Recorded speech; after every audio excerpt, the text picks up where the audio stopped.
Today I'll be videoing my participating video, looking at professional development, the CIP plan, and the professional development plan, and what we can do to improve it next year. I spent time looking over the CIP plan and noticed that a bunch of our professional development was focused on model classroom project. We spent $2,000 of our funding to fund that, which is where we had access to videos, and then we attended some trainings, and then we created staff trainings from that. We did have a few single events. We had a guided reading done right class. It was an 8-hour class that was open to our language arts kindergarten through 5th grade teachers. There was 3 sessions that met after school, and then a 2-hour for the book study that we read along with it.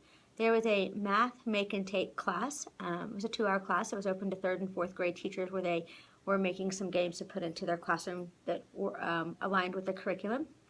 We had a touch phonics 2-hour training for our paraprofessionals, so they can start understand the touch phonics intervention and start that and put that in place in the classroom in the schools. We had a 4th grade half-day writing training, where the 4th grade writing teachers went to a STAR training on best writing practices. We had a 5th grade planning half-day training, where the 5th grade team got together and looked at their curriculum for the rest of the year and did some planning and did some other activities that they could incorporate in their classroom. We're going to look at the successes of these. We'll talk about the successes of these programs today, and the funds that were was aligned with them. Were aligned with them. I felt like some of the most effective ones were the single event ones that directly related to content and were put right back into the classroom for teacher use. We will have MCP for 1 more year. The first year we spent $3,000, second year is $2,000, and then next year we'll spend another $1,000 to have access to the Video Academy and the trainings that we go to. I think that we can maybe use since there's so much money funded towards it, that we can maybe use it a little bit more. We'll talk about that. I want to discuss with the administrative team how we decide where our funding goes and where the funding comes from. Is it from PTO, or do we have certain budgets already set for it? And then talk about the improvements that could be done for next year. I would like to incorporate more teacher-led trainings that are done after school on campus that could be directly put back into their classroom.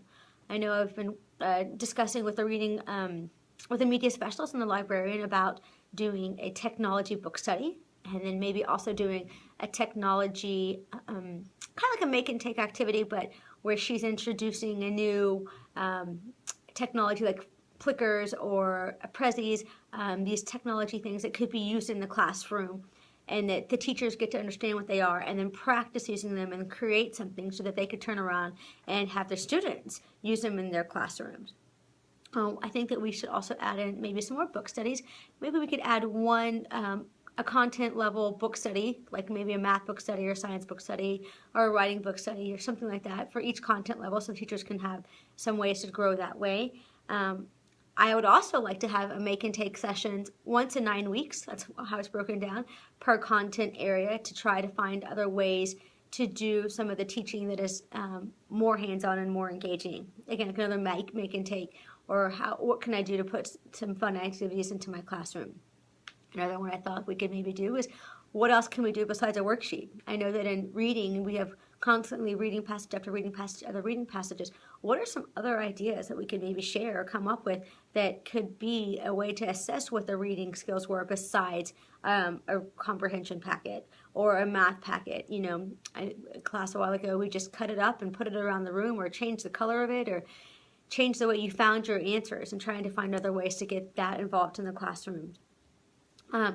I know that we also had a campus time equivalency, where we have still 3 hours left. So I was thinking that maybe we could require some of these content area ones that we provide at Postma be part of that other campus time equivalency, which I'll bring up and discuss, I'm not sure. Or if there's some other type of staff development that possibly that we could be requiring our teachers to take. I just really think that one of the best ways to grow our educators and our teachers is to put more professional development in place. So that's going to be one of our goals. I'll be meeting with my administration team. It will be my principal and my 2 APs, and just kind of talking about some of the things that I found and having them share their ideas and seeing what we could put forth next year to improve our professional development on our campus.